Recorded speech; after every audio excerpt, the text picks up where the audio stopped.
All right, welcome to Pass the Mic for Friday, August 4th, 2023, episode 80. Joining me on Zoom, Mr. Michael Gervasi. Hello. What's up? What's up? And we have a special guest, a former colleague of ours, Mr. Jeffrey Symons. How are you tonight? I'm great, thanks. He's my former boss too. Your former boss. Oh yeah, that's when you. Yes, that's correct. We're going to get into that because our education topic, Mr. Jeffrey Symons has left education and gone on to various careers. Why don't you tell us a little bit about yourself so I don't steal all your thunder? Oh yeah, what a fascinating career I've had. Well, I kind of backed into teaching many years ago because of coaching. And I remember a bunch of guys saying, "Hey, get your teaching degree. We'll be making $300,000 a year by 2020." Update that hasn't happened. I fell for it, but no, I had a good run, and we don't make $300,000. No, I didn't make $300,000, but I had a good run. I enjoyed my years in education. There was a lot more positive than there was negative. All right. But excellent. And we're going to talk more about that when we get to our education topic. Yeah. As we always do with guests, we're going to do our stock guest questions, which you didn't know before this. Right. They're not hard. So my question is, we're going to imagine it's your birthday. You can have one meal, whatever you want, and it can either be out to eat somewhere or handmade. What is that birthday meal that you are going to pick for your special day? Oh, a really good steak. I'm a total meat eater. So is this out to gotta have the fixings though. Okay. Is this out to eat somewhere, or do you want this homemade on the grill? Usually out to eat because they're to get the really good steak. You have a place? Not really. I found that though, usually when I'm on vacation, hit the good steakhouse in that town, and you won't be sorry. So, Jeff, let me ask you this: is there a place you don't go? Like, is there a place that doesn't have a good steak? Logan's. Oh yeah, okay, I would agree. What's your go-to cut when you go to like this nice steakhouse? What steak? If it's a really good steakhouse, I'm fine. I love a fillet, but I'm fine with if it's a good sirloin. Okay, all right. Very flavorful. Excellent. All right, Mike, your stock questions up next. All right, Jeff. So you're eating this steak. You can have this steak on your. By the way, when is your birthday? April 8th. Okay, happy belated. I knew it was. We went and visited you on your 50th. We did a little drive-by during COVID. Oh yeah, I remember that. But my question for you is, okay, so you're eating the steak. Who are you eating with? One person alive or dead? Any person in history? Who's it going to be? Boy, the steak question was a lot easier. Yeah, I know. I get the easy one. You know me. I guess I would say my grandfather. Okay. Frank Symons. Used to have a lot of good conversations with him. Right. Hardest working man I ever knew. All right, nice. So we normally always get. It's very rarely a celebrity when we do this, right? It's always a family member, which is nice. It's nice to get. Before we get into our education topic, we do need to catch up a little feedback from last week, Mike and Jeff. Our last week's episode, we did overrated, underrated up north Michigan. Oh man. And I threw out in the episode the old bit of where does up north start? And we didn't really address it in the episode, but I put it on the Facebook page, and oh man, that got more responses than anything. Mike, you saw, I think most people started saying Zilwaukee Bridge, right? I jumped around and I said anything north of Eureka Road. My answer would be he's North Line, yeah. Now listen, to me, the funniest response on there was Jeff's, a colleague of all of ours, but you worked very closely with him, David Brockington. You guys used to do the play together. Maestro. He said Dearborn. That's when Mike jumped in with Eureka. He's a bit of a downriver rat himself. So. Yeah. Okay. And then I did get some feedback from a UP snob or a UP expert that you probably know pretty well, Mike. That sort of gave me a little business about where I should go into the UP, because I sort of said, most of the time I'm just 1 second over the bridge and turning around, and but my wife still wants to see what are they, painted rocks? Is that what they're called? Pictured rocks. Pictured Rocks, and again, I think those are a little further in, I believe, right? Yes, it's pretty. It's worth the trip. It's pretty awesome. Can I see them on YouTube? That's fair too. That works. That works as well. Did you get any other feedback from last week? No, honestly, I think that was about it. I don't know if this. I guess the one thing I will say is, it seems to me like your haterade toward the Lions. I want to know where Jeff is on this one too, because Jeff, much like you, is a spoiled Steeler fan. But Jeff spent some time with the Lions, working for them in the summer. I did. What do you think of? Because I've made it clear I'm very excited for the season, and Peyote and the Funsucker Max are always putting me in my place. What do you think about how the Lions are going to do this year? Well, being in a city that is not of my home team, you always want a winner. I was able to jump on board with the Tigers. I've definitely been a Pistons fan for a while, but yeah, and even the Red Wings, I enjoy when they're winning. I don't like when they beat my Penguins, but you obviously want to be with a winner. It's a lot more fun. Now, I will tell you a quick story. Years ago, and I think I've shared this with probably both of you at the time. I want to say it's 2007 or 8. The Lions had a 6-0 start, and I, on just having fun teasing those students in the class, I bet them, very small, meager bet, that they would not make playoffs. And everybody in the class took me up on that bet. 6-0, we're going to the Super Bowl. And I go, well, you're the Lions. Let's not forget, 6-0 doesn't really mean anything. And sure as you know what, they didn't make the playoffs that year. So yeah, I want the best for you, but it's hard to jump on the bandwagon, I guess. Well, listen, that's fair. Now, I know what year you're talking about. That actually led into the 0-16 season. So like in a stretch of like 26 games, they were like 1-25 in that time. It was brutal. It was brutal. Yeah. So you were obviously right. I feel like, in a broken record here, I feel like this year is different. I feel like we have a coach that for you diehards, I hope so. I really do. Season tickets are sold out, so I heard that. I guess all you can do now, Mike, is hope for single ticket sales. Hopefully, you can scrounge one up. I bet more will be available. Let me just as say the season something. moves on. Jeff, you and I obviously differ on a lot of things, but you're never obnoxious about it. Whatever we're talking about, politics, sports, this guy wants to see them lose, and he's going to be so smug about it if they. And listen, you're going to, Mike, when they win this year, you're going to be hearing a lot from a lot of people, because I'm sure they'll win a game. I mean, I'm sure they're going to win a game or two. I mean, but okay, Jeff, like I said. Thank you for being the way you are about things, and it was very nice and eloquent the way you stated that. The guy in the middle here, the guy running the show, is just not the same. Well, don't like I said, don't get your parade seat set up too quick. All right, education topic, and again, it fits in, but it's not just a local thing here. I saw something the other day. We see it every year this time of year. Vacancies. I think it was like the Houston School District has like 400, 500, 600 vacancies, and it's not just people retiring after 30 years. The stats what we always hear, like if most 50% don't last 5 years, right, or something like that. Like and I know in our own local district we had 2 teachers from Chapman that retired. Were 2 young teachers that were great at what they did, and they just were. It wasn't retiring to go to another district. It was like, the old blackjack. I'm out, and wanted to go off and do something else. So we wanted to have Jeff on to sort of talk about, because he left pre-pension eligibility, correct? Am I putting this right? Like you left before you were pension eligible, and went on and did different things. And we just sort of wanted to maybe ask about like what brought you to that, and what your thoughts are on the whole leaving the profession and life after that decision. Yeah, I think.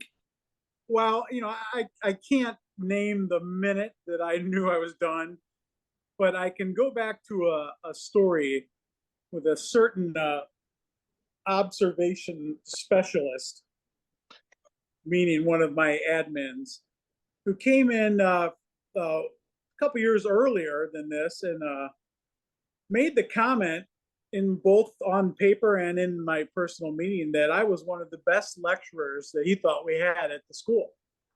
And I took a lot of pride in that. I've always enjoyed the conversations I had with students and getting them going and talking and thinking. And then I never will forget, and I know Mr. Gervasi remembers this one. He told me, was it maybe 2 years later, that I talk too much and the kids are bored. And so in my mind, I start processing that. First of all, he's insane, number one. But number two, it kind of goes with the overall idea of why I really couldn't do it anymore. Is a lot of these admins and the people in charge, they go off to these trainings, okay? And they get the latest and the greatest, and they come back and they're going to revolutionize education. And I was old enough at the time. I was not a new teacher. I've been doing this for, 15, almost 17, 18 years. I can remember an elder statesman teacher, having had enough of this BS. And he told one of the group of teachers in a group that he goes, it's kind of funny. You guys think the education's constantly got to be redone and rethought and reprogrammed. But yet I grew up, he said himself, in the 50s and 60s, and we put a man on the moon. And that really hit home for me. I don't think education really needs to go much beyond teaching kids to read, write, and arithmetic. All the other stuff is just fringe. And when you try to get too fancy and you put on, as we always say in the business, the dog and pony show, even with the technology and all that kind of stuff, it just doesn't ring true to me, to what I thought and I believe that education is. If a kid can't write, it doesn't really matter if he can run a laptop. And that's, so me leaving was probably that process of thinking through that. And I just couldn't handle. In fact, Mike always laughs because I remember my last observation, I didn't even open it. I just had enough. Nothing they had to say to me about my teaching. And I'm not saying I was a perfect teacher at all, but I just was so far out of line with where they were trying to go with things. And I knew a year or two later, they'd be going a different direction. I guess that's what really drove me insane. I knew this wasn't even going to last and it would change it again. So I think that's where I ended up just saying, okay, that's enough. And I always am thankful that I had a business degree and had something to kind of fall back on, because I know a lot of guys and girls are in situations where they don't, and they may be stuck a little bit in their profession. A couple of things, Jeff. First, now, do you want to touch upon, there was someone in particular that I know you really respected, who, as an administrator, you had actually had as a teacher before as well. Yeah. Was it with him? Was it just he didn't want to reinvent the wheel and was kind of okay with sort of the way you viewed education? I know they're always going to try to present new and better ways, but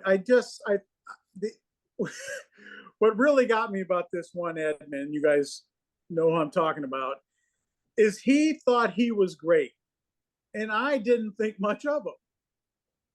So it was just hard to get past the idea that this guy's telling me how to do it, and in my mind, I'm leaps and bounds above him in, if anything, just relationship with kids, which is a very, very important part of the education process. People don't, sometimes they don't have to like, yeah, they do. If they don't respect and like you, a kid is going to shut you off, and then you're done. So, I'm sorry, go ahead. But losing that administrator, that may have had a piece to do with it, because I thought he was a quality individual. But I think it was a little bit bigger than that too. So you got back into it recently. What drove you out the second time? Well, I kind of got back to it because of some health issues. I wasn't able to do the other things I was doing. And because it wasn't physically stressing on me. I did it for a while during COVID. And the one of the last, I hate to say I left again, but we had an issue with a student in discipline. And basically the cameras didn't catch what the discipline action was or what the kid did wrong. And the administrator was not interested in me telling him what had happened. And the joke of the situation was, back in the day, I could have made something up and the student would have gotten punished. And now, if we don't have it on camera, it didn't happen. And I just went, oh Lord, here we go again. And I had no interest in being a part of that. So the general, oh, go ahead, Mike. No, I think I just have some notes, and Jeff, I think what I think of, and I had my 1 year here as union president, and I saw people leave. Like I said, I would talk to people that were leaving, that were going out, and I think it comes down to three things that are, in addition to what Jeff said. We've talked about this on many of episodes of jumping through the hoops of things changing. I've been this will be year 26, yeah. And and it almost feels like once you've been into this long, things reappear. Not only do things doesn't come new, but things reappear. But the three things I look at is professionalism. The professionalism aspect seems to lack each and every year, being treated like a professional. We have advanced degrees. I think about like how I interact with other people in my personal life: doctors, dentists, nurses. We talk about police officers who sometimes don't have advanced degrees. The pilot, we talked about the pilot a few weeks ago. I say, I would never think to talk back to any of these people, Right. and we get that not only from students, which I almost give students a break because they're not fully developed brain, they're kids, Right. but we get that from adults and parents.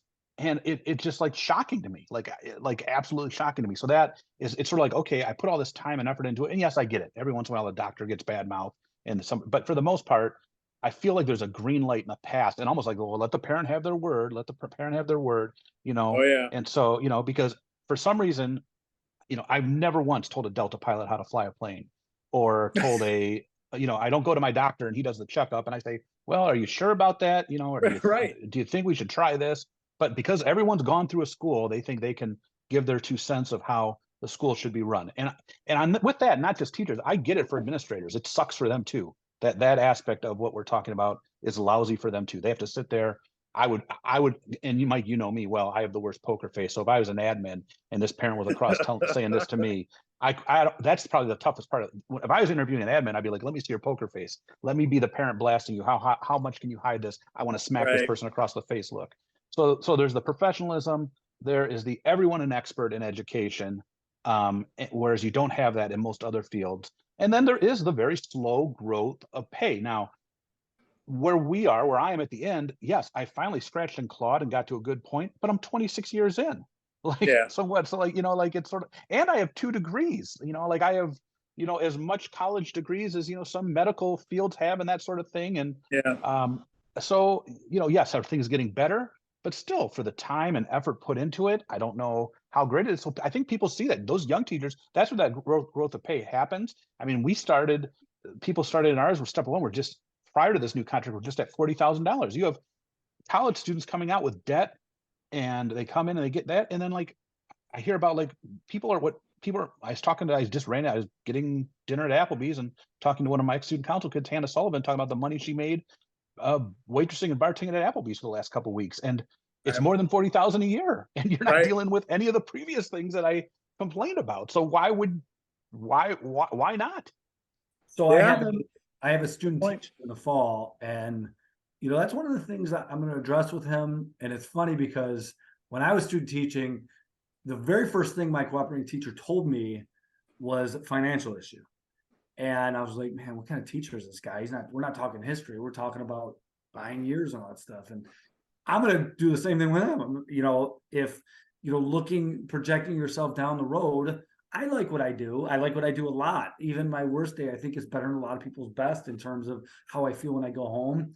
But in the end, I am at that stage in my life where I'm like, looking at what other people are making, and I'm not jealous of them in a sense that I don't feel like it's kind of what you mentioned last week, Mike. I don't think, man, why is that guy making this much money? I'm thinking, did I make the right choice financially? You know, I entered a different stage of my life a couple of years ago where I'm kind of struggling a little bit, and I mean, it's tough. And so I do want to at least mention that to him. And I'm sure, by the time he's done, he'll be making $300,000 a year, but we'll see. Yeah. I mean, it's funny because I didn't come to education right out of college. So I was actually in sales for a lot of years and saw, the professional way you conduct yourself on a sales call and in sales meetings and in business, general business, for a pretty high end, product in fiber optics, which back in the 90s was, that was where everything was at the point. And then I come into education and I see the unprofessionalism from the people in the, some of the people you work with, to definitely, I hate to say this, but I've never blamed the kids, because the kids are all just products of their homes, but I sure do blame some of the parents and the things you said of the treating us like unprofessionals, treating people like we didn't even deserve to be in the same room with them. It can be very detrimental to the whole process. Sure. Yeah. So, like I said, hopefully, and again, we're starting to see it now. Back when you got hired in, when we were all trying to get hired, there's a lot of competition still then, even under those circumstances. The truth of the matter is now, when this generation of us, and we're starting to see it now, as our generation starts to retire, there aren't 300 applicants anymore. There aren't. Kids that, first of all, there's less kids going to college because it's so darn expensive. And when they are, they're not going into the field. They're not going into education. It's that simple. You look at what the College of Ed numbers they put out, I just know from Eastern, the degree, like we've talked about this before, the degree programs they offer are less and less because there's just not the numbers going in. So something is going to have to change. Now, I've seen, I saw somewhere, I was reading like some other state, what are they doing? Instead of improving some of these things, they're lowering the standards, right? They're making it easier to get these certificates because that's the cheaper way to go about it. But eventually, just like the military. Yeah, eventually the rubber hits the road, and you're going to have bodies in there that want to do it. And it's going to be interesting to see. I don't think we're there yet in the suburban schools, but the city schools have been at it for a while, and it's slowly trickling out to the suburban schools. Sure. Yeah. And it's going to get worse. It's going to get worse because we talk to kids every year who's going into education. It's a couple here or there. That's who's going into it. We all know that going into and finishing it are two different things. Okay, so I have a college age son who wants to be a coach, very, very, very much. And I am doing everything I can to keep him, while all of his training has been like working in a local high school. He goes up to Western, and he spent a couple years coaching JV basketball up there. And it's been a great experience. He had a great mentor. But I keep saying, okay, now you're going to get a GA and we're going to stay at the college level. Yeah. Because I just hate the thought of him.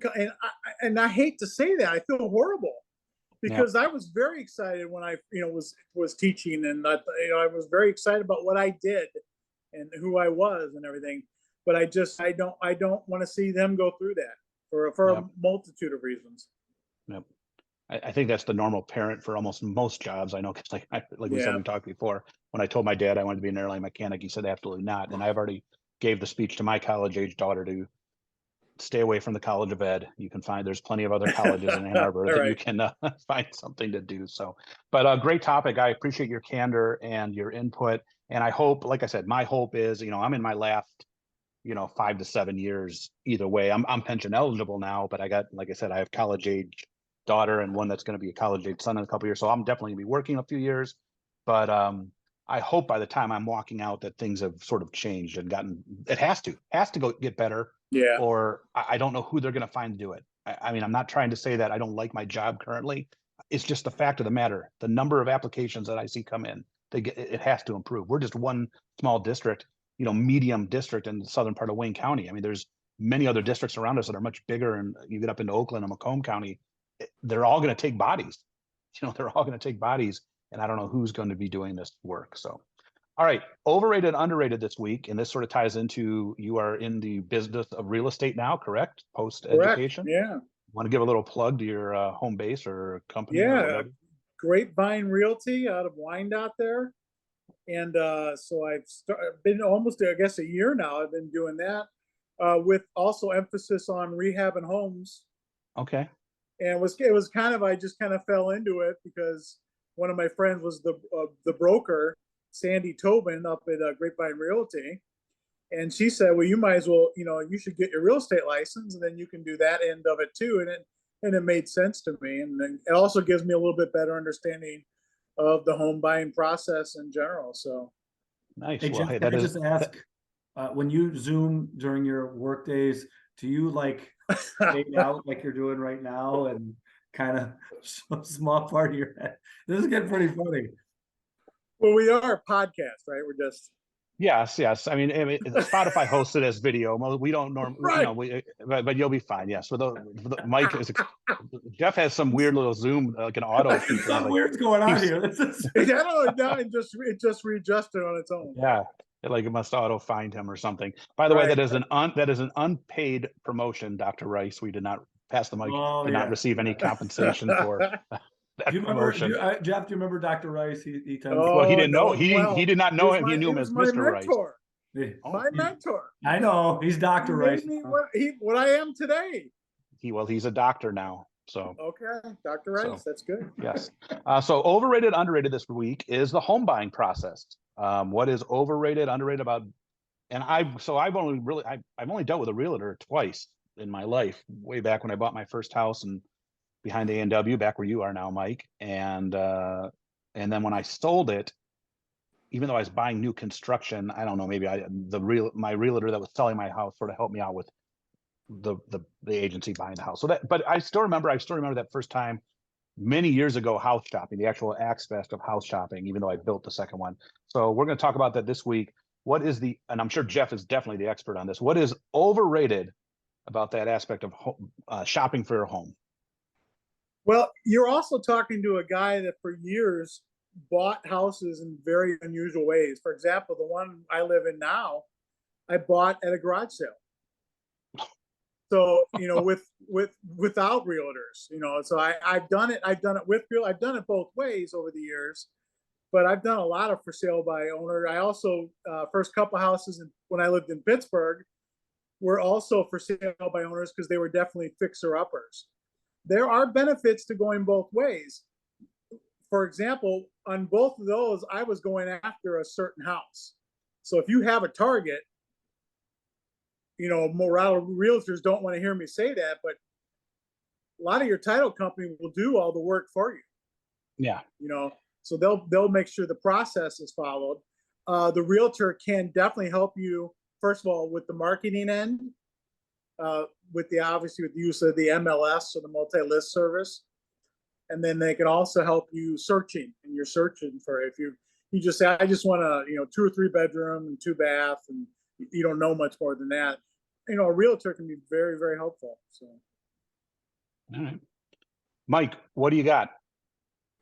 All right. So I did a little research on this, and I said it some months ago, this rat race of the American dream of home ownership, and I came across a statistic, according to a 2022 study.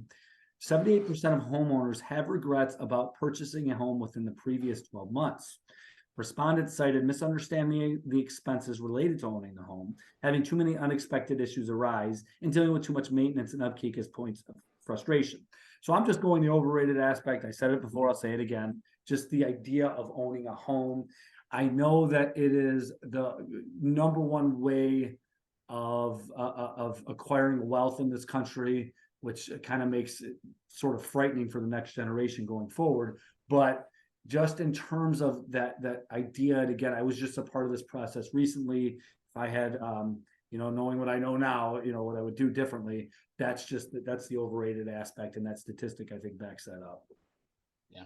I had to replace a garage door spring today. That was $280. The joys of home ownership. Right? So, for me, the overrated aspect, and it was so long ago when I bought my first house. I remember getting my realtor, who was Dale Krieger, the Rocket Man, would bring me the remember the old printout forms. Would have a couple pictures and a list bedroom. That there was no online looking at homes, so you'd have to pick from those to decide which ones you wanted to go through. Your For me, comparative market analysis sheet. yes, yes. So there was no Zillow or anything like that where you could go look at 40 some pictures. You could have I could have wiped out like half of what I went and looked at just with that. I mean, it's so much easier now. But for me, the overrated part, and which is still a part, are going and having to, and I don't know how you feel.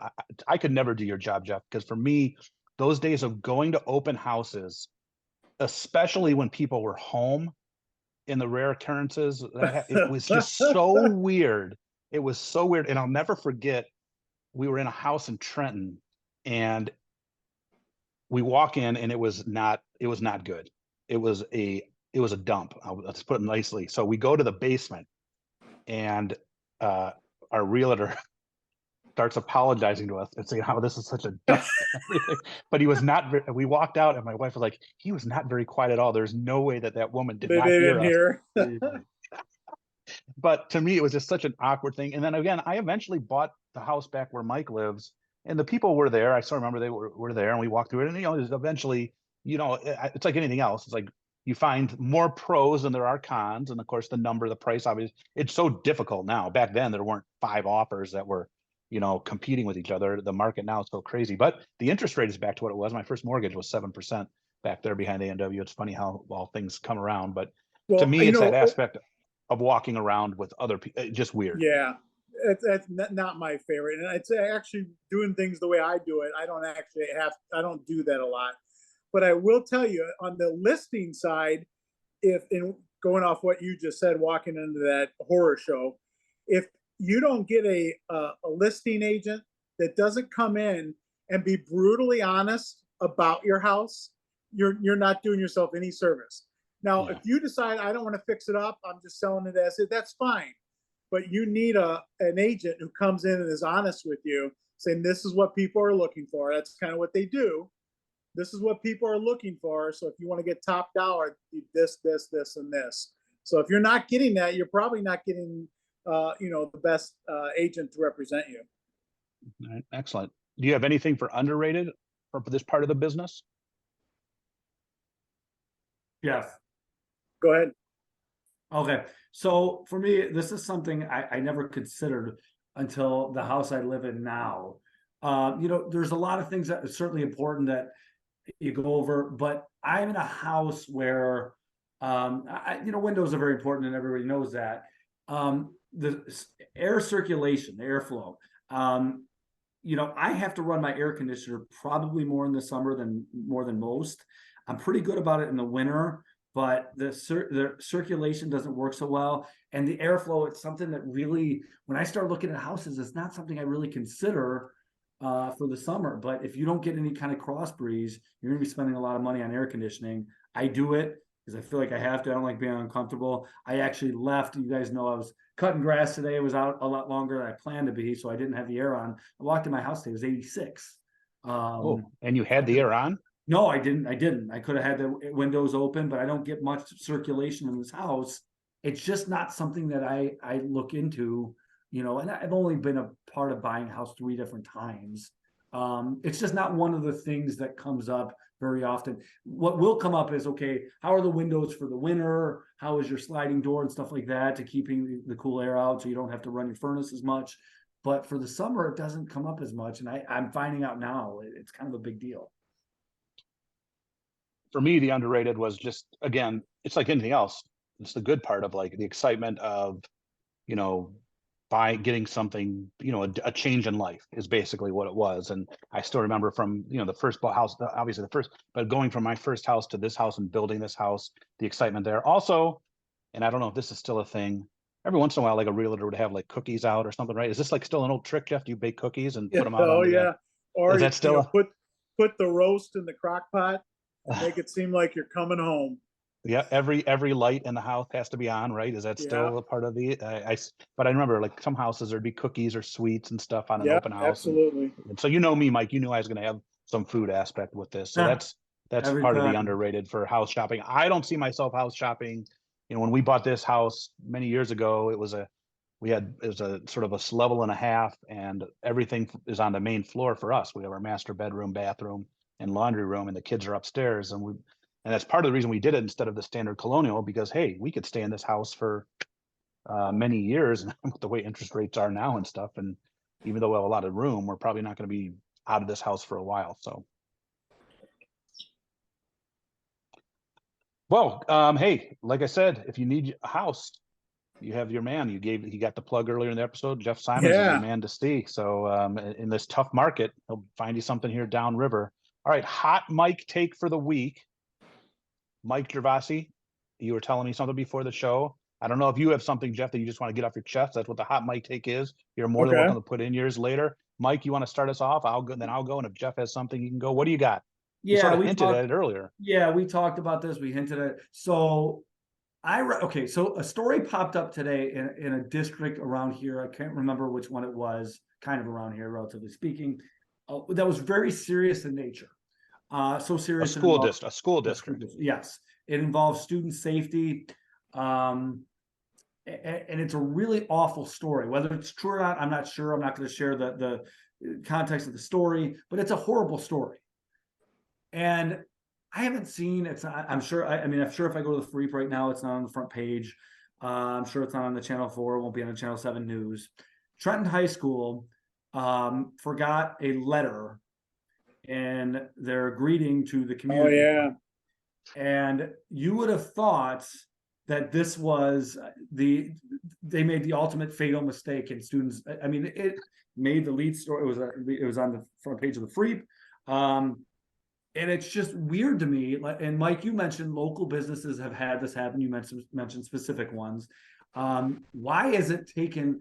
Again, nobody should misspell, and you don't like misspellings. And I understand the irony. And in this case, let's be clear. It's not a misspelling. It is a overlook on a proof. Oversight, right? People know how to spell. I mean, there's a word left. It's a typo. It's not a misspelled word. It's an overlook, which, believe me, as someone that oversees proofs all the time, and 90% of the time, do I read them as much as I should? No, I just want to get, oh, it looks great, move it on. But you're right. There are plenty of businesses, like we mentioned. I thought there's businesses that have signs that are misspelled sometimes. This happens. This is not like a brain surgery going wrong or something, or a medical malpractice. But the news. And again, I'm on the Freep right now. The Trenton story did make it. And I'm not picking on the Freep. Please understand that this is any news outlet, but very little has been said about it. I did see it, so obviously it made enough of a news story that I kind of glanced and not as big as this, not as big as the one. Yeah. Right. Yes. So, and I run the marquee up at Carlson, and I've had inverted letters here and there. You're typing it up. And there's no spell check on these programs. Okay. You're not using like Word or Google Docs. You're using this native program for the sign. And I've done the infamous inverted letter, and I'm in a hurry. I want to get all this stuff up. And the former secretary, Beth Wilson, used to call me all the time, and now current secretary, they would always call me. They'd be like, you would have thought that like I put the district in the hole by $2 million or something by the way these people would call. You would think that major crimes have been committed, and it's an inverted letter. I'm looking right now. One of the sites, I'm not going to mention any names. I mentioned the Freep earlier. I'm not going to mention them. One of the sites does have it. The other, I'm on the third one now. Do not. I'm impressed that you're actually reading the Free Press site. That's impressive. And again, I'm not saying which ones do and don't. It's just amazing to me that story caught fire that much. And again, I'm not even blaming the media. We are the ones to blame. They only put out there what we consume. So obviously, people went crazy on Downriver and Friends. Right. You would have thought they were opening a Costco. You would have thought there'd be a big fireworks show somewhere, the way these people on Downriver and Friends acted. Yeah. So yeah. That's all right, hot mic for me. I came across this story a couple weeks back. The Free Press, Free Press is getting some free press today. Somebody did a quick little story. It was in late July. Maybe I'll put the link up on our Facebook page.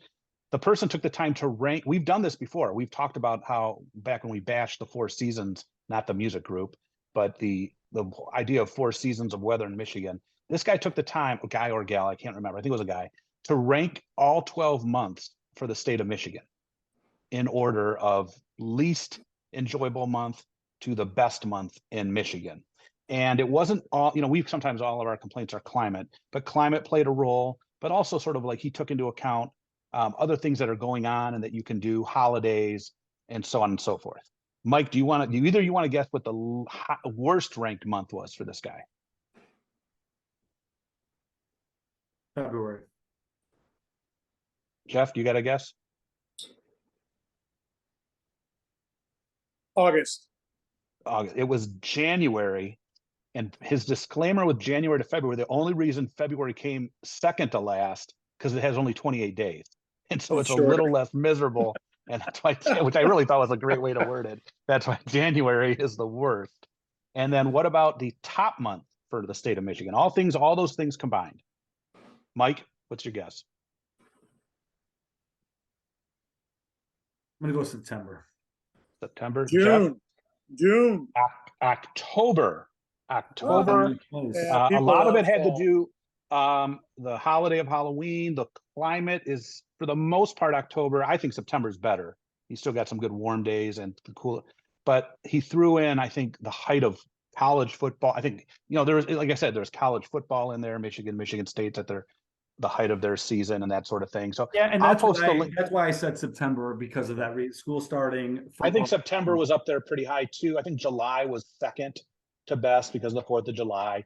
August was in the back end, Jeff. It's funny you mentioned that. He's like, people are tired of the heat by that point. Right, that's what I was thinking. So I'll post the link. It was a really cool article. And it brought me back to thinking of the many conversations we've had on the miserable 4 seasons in Michigan, which in reality, I still think we don't really get much of a spring at all. So do you have anything hot mic wise for us, Jeff? Well, the take is, well, we've mentioned football a couple of times, and football has always been a big part of my life, from playing to, God, now over almost coming on 40 years of coaching. Double start on Monday. Think about that. We're already there. We got the Hall of Fame game tonight. Yep. We're recording on Thursday. A little bit of excitement, but there's also a little bit of weariness as I get ready to be in the 80s and 90-degree weather for 6-7 hours a day. But good time of the year. I always enjoy it. New season, new hope. Everybody's unbeaten. Soon to be dashed by good competition, but there always is hope. So. Yeah, that is. Monday is the first day for all fall athletes. So It's that time of year. And like you said, we're recording this on Thursday night.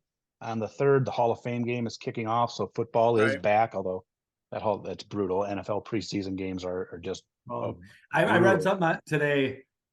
This is like the preseason of the preseason games tonight. I thought that was well. And this new setup they have now, it's not even like, remember there's the famous 3rd game, right? That used to be the game that was like, it's almost the point now where the liability of getting a guy hurt, who you're going with. And it's almost, and that's why that's why there seems to be so many upsets too, I think, in week 1, is because I just don't think these teams are as ready as they used to be under this new preseason format, which again, I have no problem with it. These players, they're going to be playing 18 games in the next CBA probably. So anything as we are about ready to wrap up? I know we did our Lions thing. The Pirates just had their World Series. The trade deadline happened. So that was, just like the draft. Didn't happen, huh?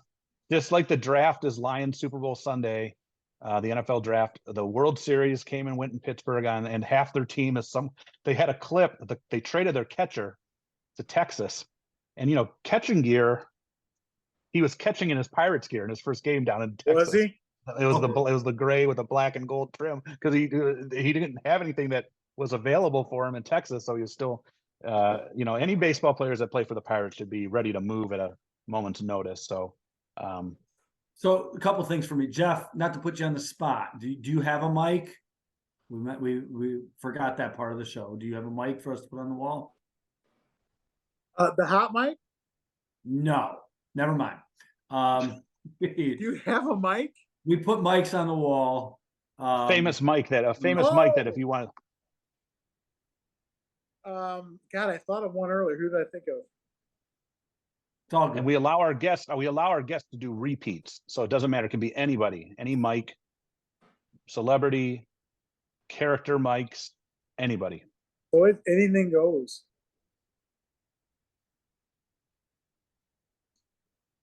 I sorry, I'm drawing a blank right now. All right, number 2, if you come up with one, that's fine. I do want to, you know what? I changed my mind about something. I'm sure a little bit siren here, but I'm going to give the Freep a plug. They were actually the one that did have that story on the front page. So Oh, we're back to, okay. So I wanted to give them, you know what? I felt like I was a little hard on them, so they did. The other news outlets did not. So, all right. Jeff, you got a mic, or are we moving on here? All right, so Jeff, I think I'm done.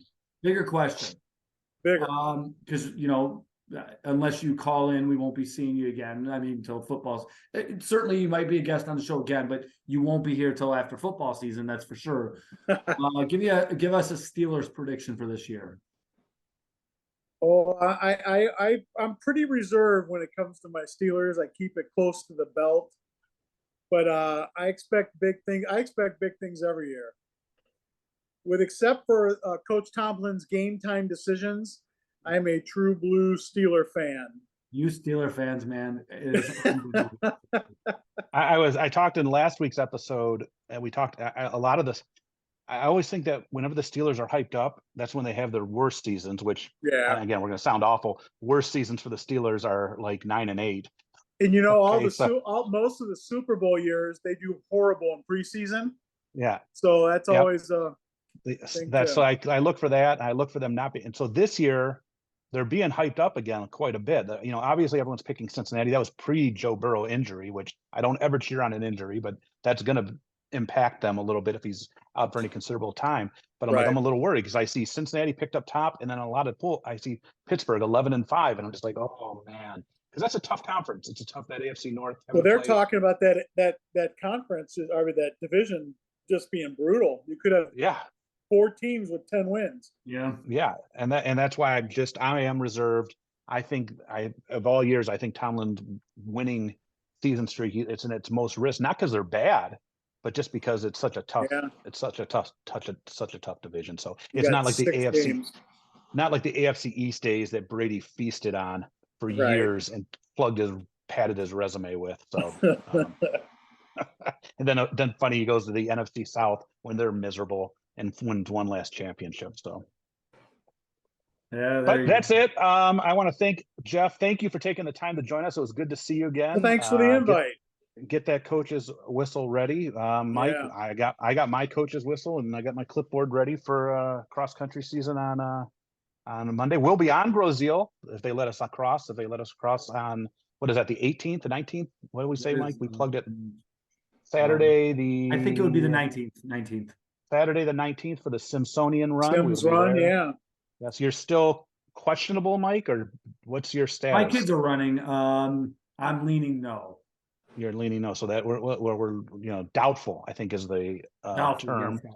Doubtful is the term, but Wise Owl Music and the Dumb Rats and a joint DJ production will be playing music that day. So Jeff, if you're around, come on down to the school. Come on down and we'll play a request that you have. All right, everybody, thanks for joining us. We will see you next week.